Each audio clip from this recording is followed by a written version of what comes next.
Dios les bendiga, veteranos de guerra de El Salvador.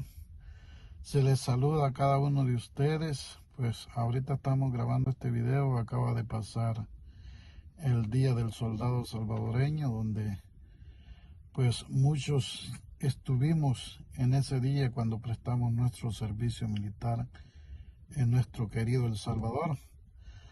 Así es que quiero contarle una historia vivida cuando yo tenía 13 años, que sucedió en Tablón Sociedad, departamento de Morazán,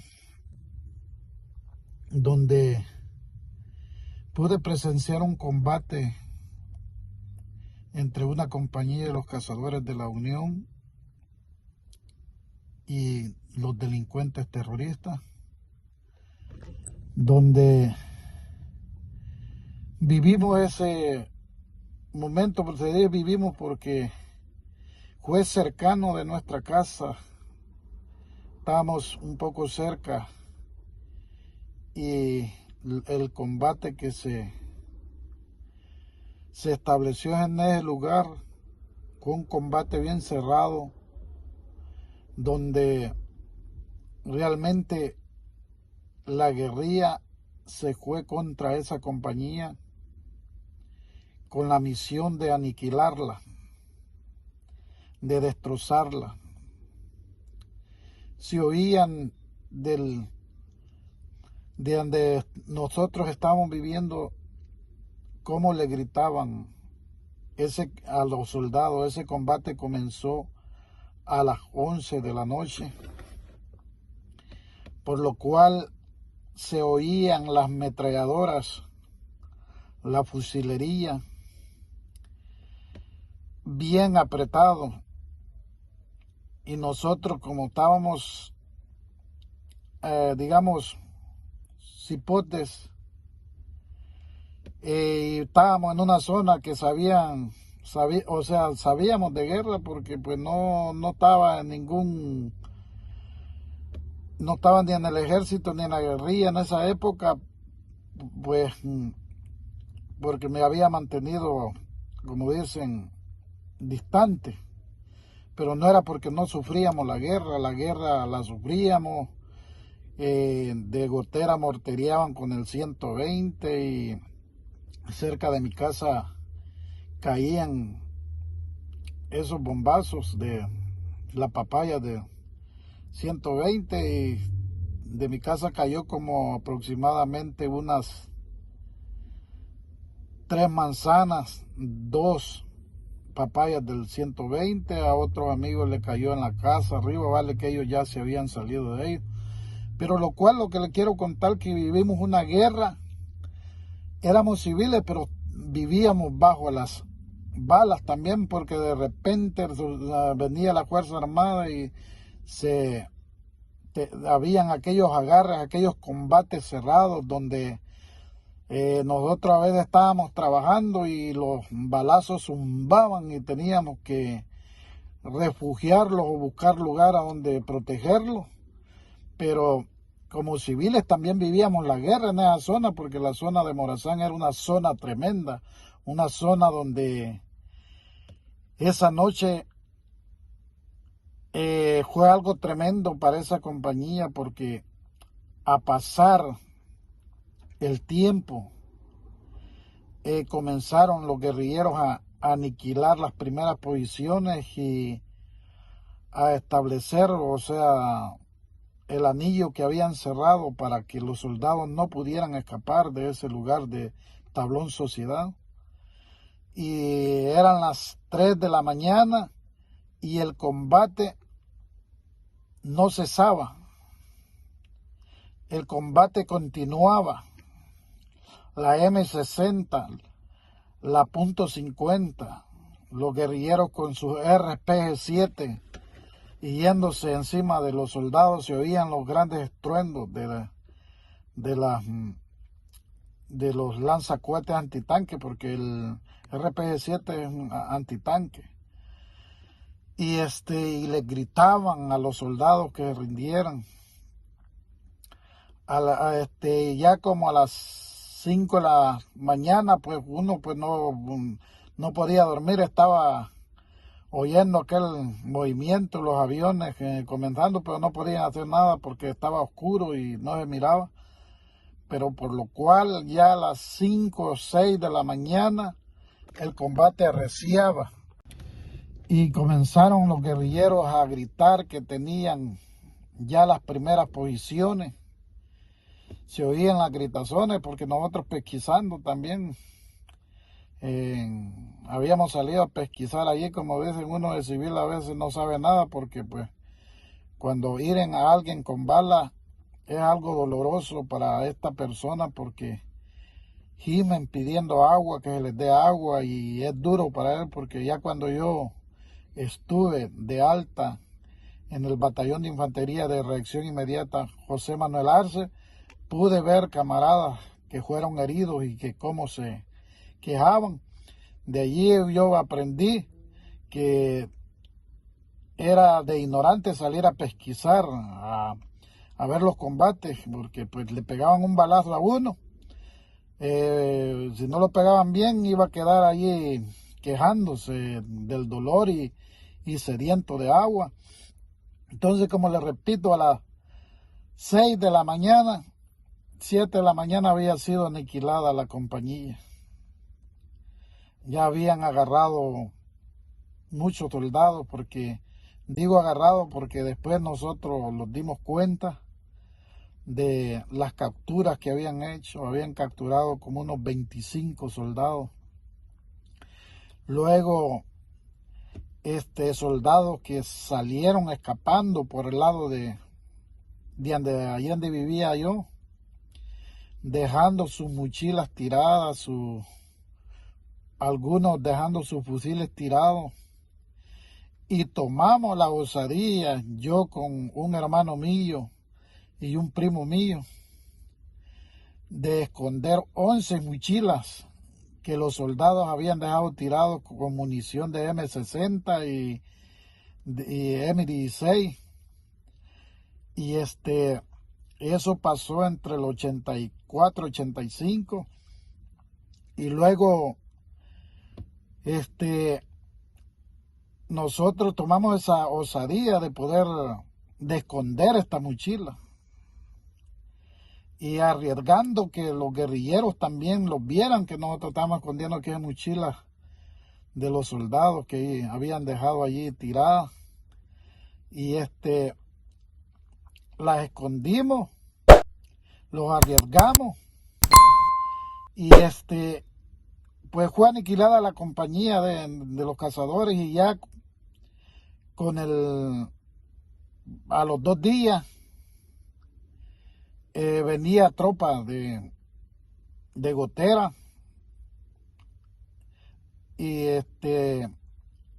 a abrir brecha para poder llegar a ese lugar del tablón, pero no los dejaban de entrar, pues habían bastantes elementos guerrilleros allí.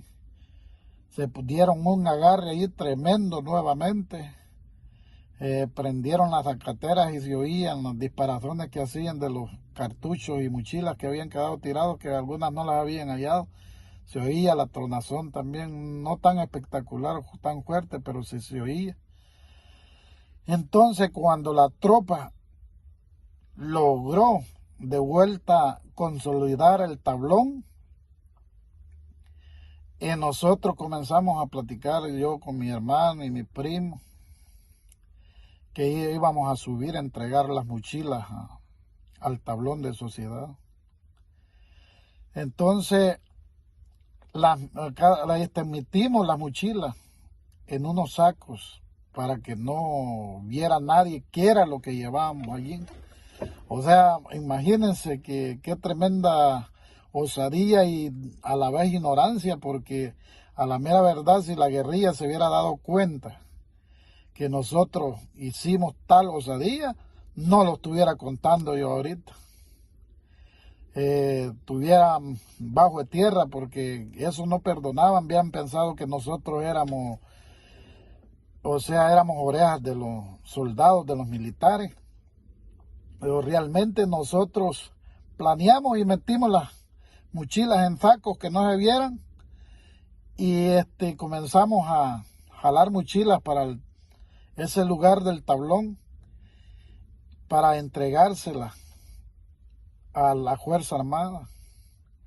Entonces mi primo se reía porque pues yo estaba pequeño, con 2 mochilas, imagínense, uno solo con una mochila andaba peso. Yo me miraba y decía, primo, te vas a quebrar las piezas con esa carga que llevas ahí, pero relajando, llevando 2 mochilas, y conseguimos otra persona después que los ayudara también allí, fue a ayudarlo, por lo cual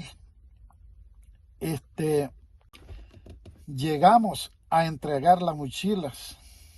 Y cuando llegamos, gracias a Dios, el oficial que estaba allí supo entender. No fue un oficial tal vez de aquellos que de primero que hasta los hubieran agarrado allí preguntándole que cómo habíamos hecho con aquello, que cómo había pasado o algo por el estilo, sino que solo recibió la mochila y los dio las gracias, dijo, por hacer estas cosas por nosotros, porque pues eran 11 mochilas. Y y regresamos nosotros para nuestros hogares, pero lo cual con los días las entregaron las mochilas y de la Unión estaban pidiendo, aquellos se pusieron un poco más duros porque estaban pidiendo que cómo habían sido, que las mochilas que habían entregado y que los muertos, y que comenzaron a investigar. Pero ese primo mío que fuimos a dejar la mochila, él había causado baja y andaba allá en la vida civil. Y cuando él escuchó que estaban tratando de hacer esas cosas, de pedir los muertos y que tenían que entregar los muertos, entonces lo que hizo mi primo, que se llama José Santillos Blanco, se fue a presentar nuevamente al cuartel y a causar alta para quitarse aquella papa que le habíamos echado, aquella papa caliente, como dicen. Y entonces ya él de alta, ya él habló que él que era militar y que él andaba en ese lugar y que habíamos hecho aquellas cosas, y lo respaldaron de allí de Gotera, que sí, que él estaba de alta allí en Gotera. Y así fue como él, pues más bien él se fue quitando, porque nosotros estábamos más, cipotes, como dicen. Él se quitó aquel gran problema que estaban causando los de ahí del DM3 pidiendo información. Y fue una historia tremenda, porque después los aviones comenzaron a bombardear y caían de 200 libras ahí cerca de nosotros, retumbaban aquellos cerros, y nosotros pues, como dicen, estábamos acostumbrados a aquellos bombardeos. Salíamos por la orilla a ver cómo veíamos el A-37, cómo se despicaba para descargar las bombas. Y como civil viví una guerra que también anduve bajo las balas. No crea que lo hacía fácil en ese lugar a nosotros.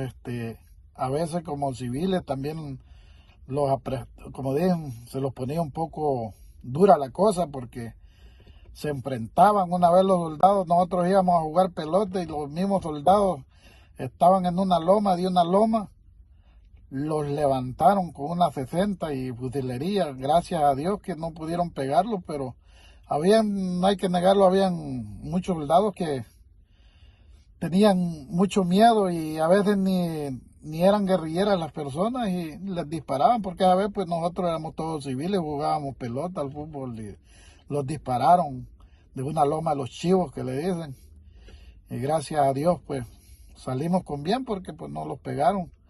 Pero esa zona, lo que le quiero decir, que era una zona de terror, porque allí cada semana habían combates.